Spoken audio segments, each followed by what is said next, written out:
It's as simple as that. The lives of these people are more precious, more important than keeping Nnamdi Kanu in the prison. And you do not have the power, the strength, the wherewithal to provide security for the people. You are not talking of property. I'm not talking. You don't have.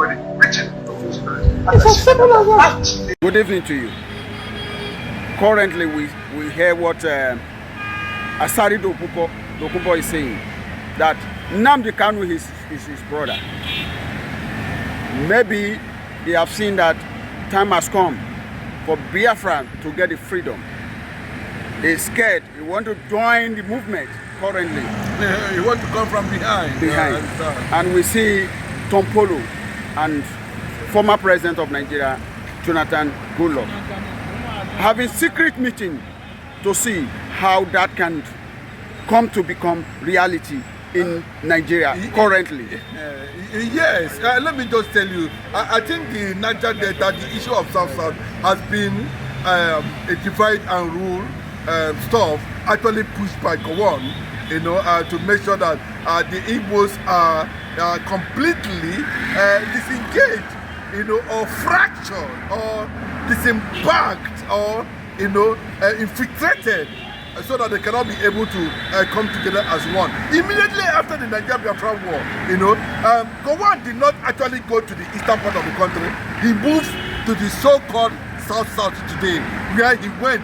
Even after the war, he had some level of arrangement and meeting with them and all that. At the end of the day, before immediately we seeing abandoned property, we start seeing Igbo no be South no be Igbo, Port Harcourt no be Igbo. We begin to hear all those manner of things, But thank God for the people of Delta State who are still insisting, even at this moment, even though they were more massacred, the Asaba massacre is still there.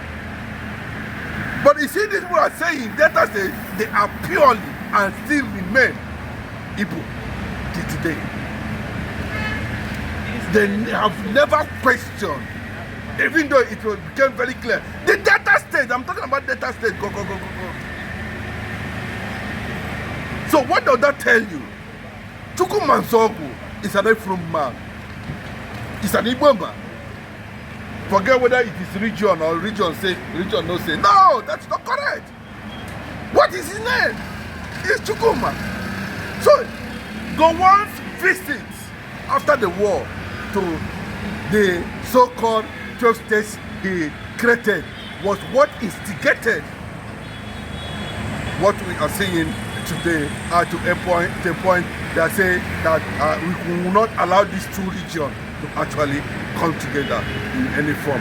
That if we see them coming together, it means Nigeria will not be able to infiltrate them and take what belongs to their land and use it anyhow. Yeah, if they are using it for the development of Nigeria, that is ununderstandable. But they use it anyhow, bastardize and pollute the entire Niger Delta Biafra land. And when I see this will say, I look at them, I laugh. Yes! So if ASARI Dokubo is coming out publicly and start and looking at that angle, say, yes, I and Mazi Nnamdi Kanu is brothers. We can reconcile. I disagree to agree. And he's coming up publicly to say it, that in case of Nigeria think otherwise, the Igbo man will not declare for Nigeria. The Igbo man will declare for Biafra because Igbos are their brothers. Yes, he said it very clearly. But if at that level we are now seeing a different fragmentation within the old Eastern region bloc, where they are using political means, poisonous campaign that you are not evil, just to lay hand on crude oil. I think there should, but I like Jonathan. I love Jonathan. Yes, I have always loved Jonathan. I'm not talking about his qualities as a leader, as a president that time, or what he was able, to give out to Nigerians. not minding where you come from. I love Jonathan so much, but Jonathan himself have come to realize that the Nigeria as a nation is still questionable. That Nigeria as a nation can never be allowed to exist the way it is. And that the best option, that if negotiation of unity first, balkanization becomes an alternative. He said it very clearly that I was betrayed. Who betrayed you? It's not the Igbo.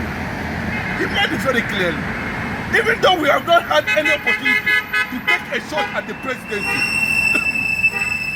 we supported and gave our respective lives to make Jonathan president of Nigeria against the wish of the Yorubas and the Northerners. We stood for Jonathan. But when it comes to politics and to see the crude oil, they will tell you a South man is not an Igbo man. But gradually, I must give it to John Azun Tambata from Ipole for the unification of the Igbo nation that's already, ongoing. So I said to Kubo, yes, we saw the secret meeting. We saw the meeting where Tombolo was thoroughly briefed. We had a very good arrangement there, connection and chemistry and understanding. And before that, I remember that Tombolo has actually hosted, top powerful Igbo celebrities and businessmen in the Barabatu Kingdom. Not few months ago.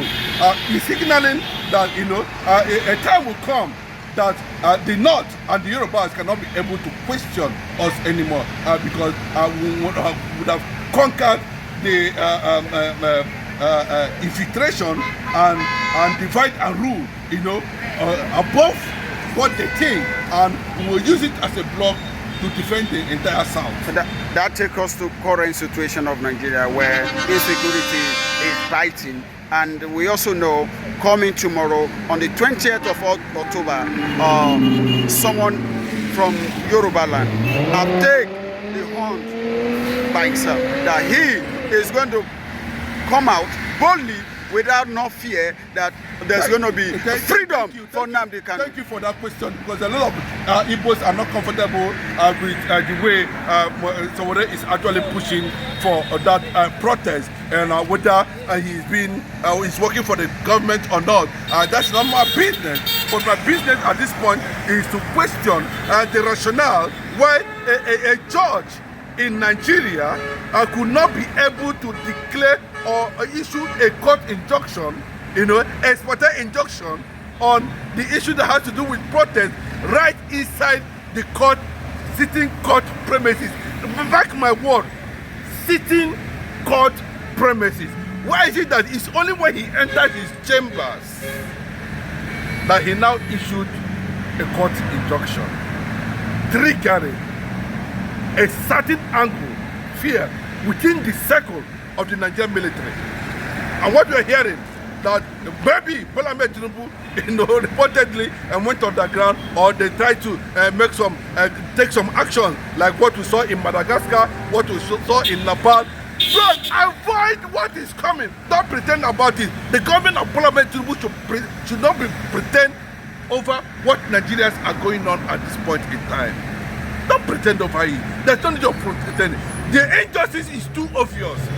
Do not come and put Nnamdi Kanu, that Nnamdi Kanu issue has become an embarrassment to Nigerian government, has become a global issue, and that the people felt that they are no longer in the government. They are no longer belonging to a system that called themselves a country where they belong, and therefore it triggered a military coup against Mr. President Bola Ahmed Tinubu. Mazi Nnamdi Kanu hand, no day there. Nigerians are going through 99% hell. You must understand that. Bola Ahmed Tinubu, Mr. President Bola Ahmed Tinubu, it is not a smiling thing.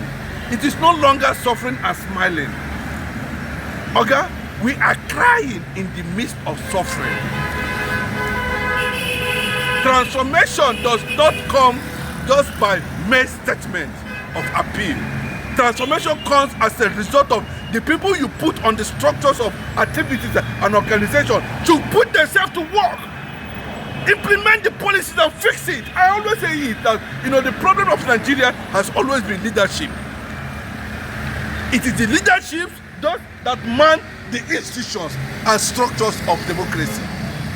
And you can see, you factored all the Lagos boys around and everything. Nigeria is sinking on daily basis. And every time you see this thing, there's already a rumor that your government can be toppled at any time. I pray there is not an Igbo man that is going to become the military head of state at the end of the day. So that the Yoruba man will not tag an Igbo man. He is the problem. He is the one. Another side would know. So I want to see if an Hausa man overthrow Bola Ahmed Tinubu, then whether the Yorubas are going to declare war or fight them at the end of the day, just like what they are saying. Then they will now know when it becomes very fighting on the Yoruba side. They say, I want Nigeria to disintegrate. Where are they now? They have all gone underground. And let me just put it very clearly to somebody.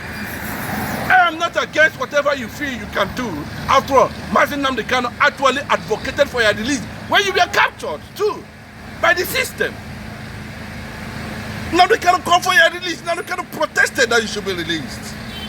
Not only you. We're talking about ASARI. Mazi Nnamdi Kanu also contributed, called global attention and movement and attraction to the plight of ASARI as at that time. That is what an Igbo man is, and that's what an Igbo man has always, represented. But Nigeria have seen that a man that was born into freedom has been held hostage just because he wants to be part of Nigeria. That is the resistance the Igbo man is questioning up to this moment. And that is what Sowore actually understands. That the leader, Deputy Speaker Benjamin Kalu, should respect and understand that whatever you are being paid for or you are saying at this moment does not matter when it comes to governance in Abia State. Leave Alex Oti alone. Leave Alex Oti alone. Everybody must not be in APC. APC to many people, they are still suspicious. It's unfortunate that Alhaji Abubakar Atiku does not want to understand what it means that it is a Southampton, and what Erufai is advocating for is a Southerner to represent Bola Ahmed Tinubu. But if Atiku feel that he can work for Bola Ahmed Tinubu, by declaring for APC, then so be it. The Igbo man will not die. And very dark man should respect himself too. Very dark man should respect himself too. If you want to do business, go to China. Don't disturb anybody. Don't factor rubbish into it. Go to China, do your business. Must you bring Igbo man factor when we are talking about the most prominent movement in the history of the world? The IPOB movement, the Biafra movement, the most beautiful movement on how to organize and attract solidarity from all over the world to the plight of Mazi Nnamdi Kanu, illegal continuous detention. Very dark man, you are talking a different thing entirely. Go out there, do your business. If you like to say one kobo, it's your business. It does not concern anybody. Respect yourself, very dark man. See, I always say it very clearly. We are not in the presidency. We have not benefited anything from Nigeria. The Igbo man struggle and sweat and steam to survive. Respect yourself. If you want to do business, go to China, nobody's stopping you. Don't involve Igbo, don't involve tribe, don't involve personality. Do your own business quietly and get out. That's my take on that.